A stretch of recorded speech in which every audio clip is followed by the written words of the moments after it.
Hey Zips fans, Spencer German of the Zips Digital Network back with you as we have one of our coach check-ins here during obviously the pandemic going on. We've been going through and just checking in with all our coaches, seeing how everything's going. So pleased to be joined today by the head coach of Akron Track and Field, Dennis Mitchell.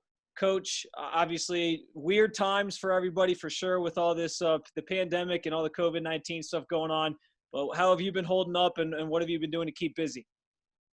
Well, it's just always working on something. Get caught up on some things that normally, if I'm going through traveling and recruiting, travel, and all that stuff through the season, now it gives me a chance to get caught up, work on some of the organizational facets of everything. Nice, nice. Yeah. And for you, when the COVID lockdown measures, should say, really unfolded, you and your athletes were gearing up for the national championships for indoor down at the University of New Mexico. Just what was that like? Because I know there was a lot of back and forth from the NCAA deciding whether or not the championships were going to happen or not going to happen. So how did you deal with that, especially, when you're right there with your athletes trying to figure out if they're going to be able to compete or not? Well, for the older group here a little bit, it felt a lot like 9/11. As you're sitting there watching on TV all these things unfold. For example, my wife at that time, she was supposed to get on a plane just as that was occurring, and so we were going through this whole thing. You watch on TV what happens, and we were down there in New Mexico, down there in Albuquerque, and just you could see what was happening, and literally I could tell when things were going to change is when you started seeing the all the sports shows, and you saw the commentators saying, "Hey, we need to do something about that." And then when, of course, with the NBA made that decision, it avalanche from there. And we were literally at the facility when they finally made the decision. We watched different conferences pull out of the championships. We saw different schools being forced in until finally they made that big decision. So it was quite definitely a big part of it all. I was really proud of my athletes, though. I know when we were traveling, people weren't taking it seriously, and a couple of my athletes were wearing their masks and their gloves and things like that when it wasn't popular to do so, and they even got ridiculed a little bit by some security guard at the airport about it. And I was really proud of what they did and thinking, hey, I need to do my part here.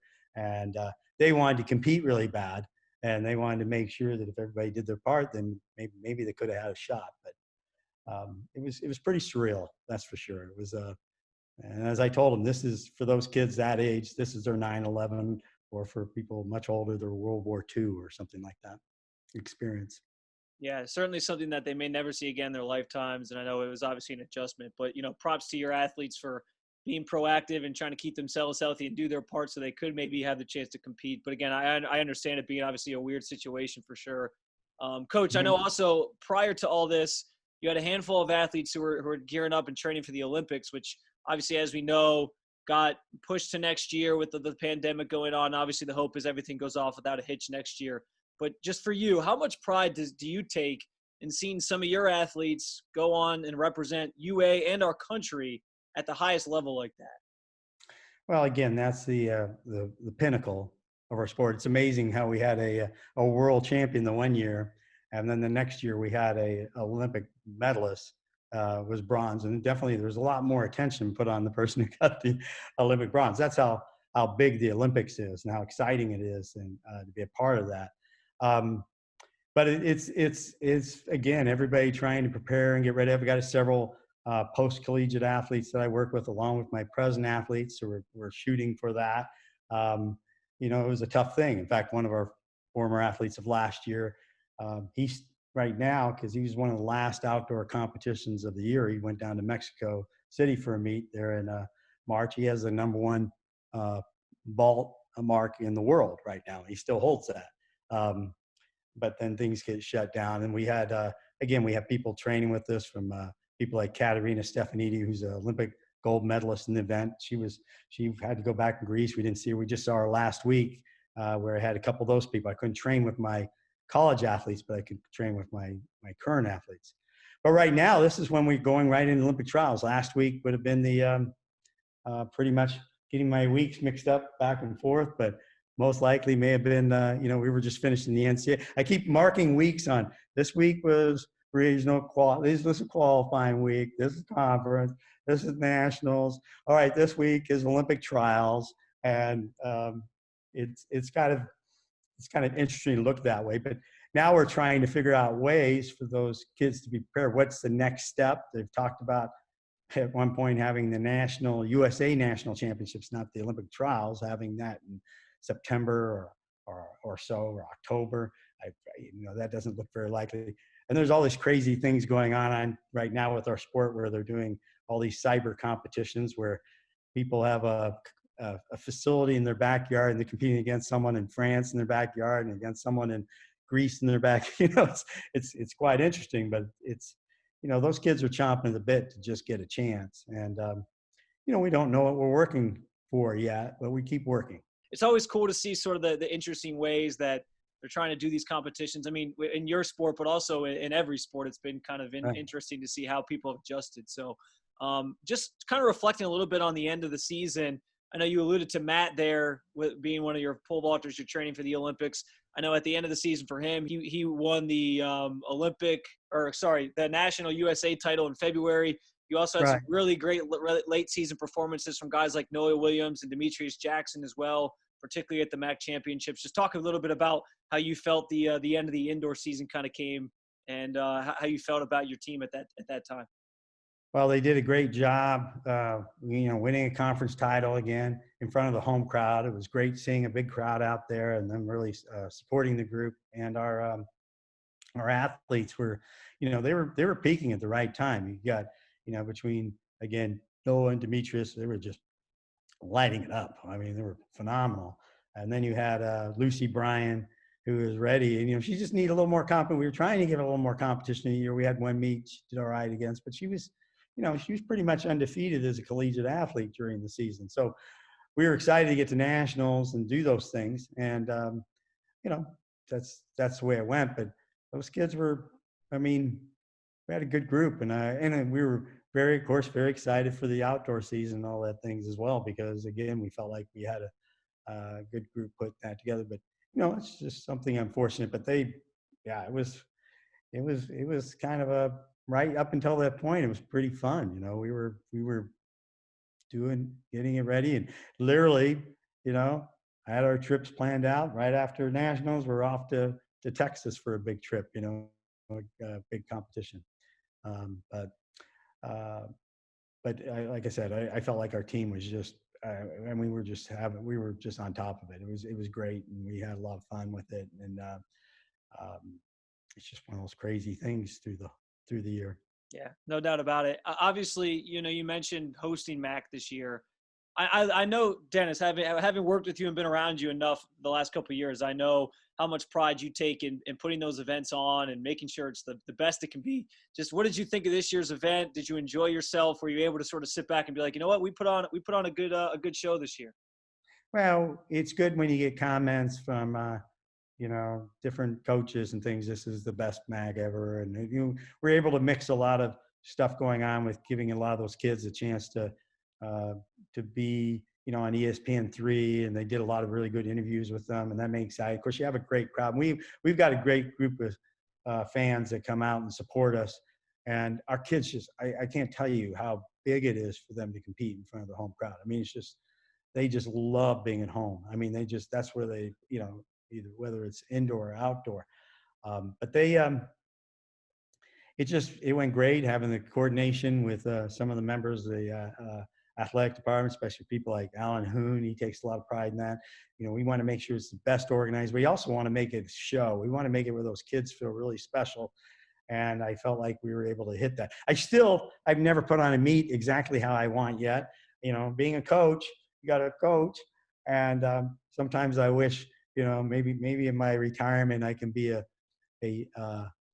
meet organizer or something, so I can really do the things I want to do to really make it even more entertaining, and make it something that people can, both the athletes and the spectators just really enjoy. Having been there the whole weekend, I know I had a good time, and I think everybody who was there enjoyed it for sure. I'm Mhm. curious, Coach. You talked a little bit about how different athletes at different schools are competing against each other in their backyard and that kind of thing. How are you guys as a staff implementing, staying in shape and training, given that you don't have access to the facilities like you normally do right now, and also considering that as of last week which would have been nationals for outdoor, this is a time of year where really they still would have been physically active anyway in season. So just how have you guys adjusted to that, and how have you sort of kept your athletes in shape? Well, the NCAA hasn't been a big help with it. They've made a lot of stringent rules that keep you from doing, in the beginning they said, oh, you could do this and that. So, I was taking advantage of the whole cyber experience. We were from, doing the things we were hoping to set up, from having special contests for them to do all those type of things. And we just weren't allowed to do that. And they shut that down, that sort of idea. And so what we did sometimes is, I've still used the internet a lot, and what was going on, I would try a drill, and I would then demonstrate it on video and send them a video of how this could be done. And I came up with some of the crazy drills because I didn't know where they were going to be at, what they had access to. So I had some, every day I was inventing something new. I learned how to use pillows a different way. I had things like, I had this whole series of pillow exercises, where you strap the pillow around your waist, and you do some knee drills and other activities. I even had it where I was strapped to my butt, where I was doing some hamstring work, doing what I call pillow push-ups, where you jump over the top of the pillow back and forth. And I had all kinds of different things like that. Every day I tried to send in something for a period of time, something new, that they say there was no excuse, depending on the facility. Hey, try this. And then I'd have to send workouts that were basically had everything, if this, this is what you can do. And, and it was pretty fun. And then we got to go over video with the kids. They did allow that part. And so that was pretty effective, and being able to sit down with those kids. It's amazing in that atmosphere how we're able to get them to improve or get a better concept of things while we're going through that. It's very hard when you're in season and you try to use video off the side. Kids are very visual today, especially everything's got to be on a phone or on a thing, but they sometimes get lost in knowing what they did. So I felt like some of those things were effective. And, I learned more and more how to treat them like they were just right. When you do things next to you, in terms of the interaction you had, but again, the NCAA shut down a lot of that. So we just had to be as creative as possible. And it was kind of fun. I think they got a kick out of some of the things that, coach would be doing on there, and huffing and puffing. And so I don't know if they got in shape, but during that time I was getting in better shape. Well, at least you got something out of it. That's good. I'm sure they did appreciate your efforts in helping them sort of stay active. Another thing I'm curious about, and I know Sean sort of mentioned this to me, you've been trying to get real creative, I think, with like your recruiting right now, without being able to bring kids on campus. So just, he was talking something about how you were doing like, virtual tours, walking around campus and all that. So just how have you adjusted on the recruiting trail with everything going on as well? Well, that's what I do. I take my phone and I try to make it feel like a visit, really interact with them, have some fun with it. Try to make sure they had the sense of being right next to you as they went through it. And I would get parents and the athlete sitting there watching the whole thing, and we'd just go from place to place and try to keep it, speed it up, as entertaining. And what you could do from that walk from facility to facility was important. And and luckily we live on a campus where everything's compact and close. And so I had my little setup. But, I think the thing is, it's just something you've got to do. And I think it's one of those things that, you've got to look at things just a little bit differently. And you know what? They get a real good experience. Some of them would still be like, well, I got to be there. But, you get a good chance. And, sometimes that helped us become better, especially when we're dealing with kids that are so far away, or international kids. We'll try and incorporate that more, even when they do open things up to really get them. And we used to do a little bit of that in the past, but this is, we take it to a whole new level, Definitely. And Coach, you're the master of thinking outside the box, so I'm sure they appreciate that, just like your current athletes appreciate all the training stuff you did. So, and I appreciate you giving us some time today, just checking in, seeing how everything's going. Again, hopefully, you keep active, you keep working with your athletes, and we hope we get you back on campus soon and can start, getting back into competition. All right. Thanks for having me on.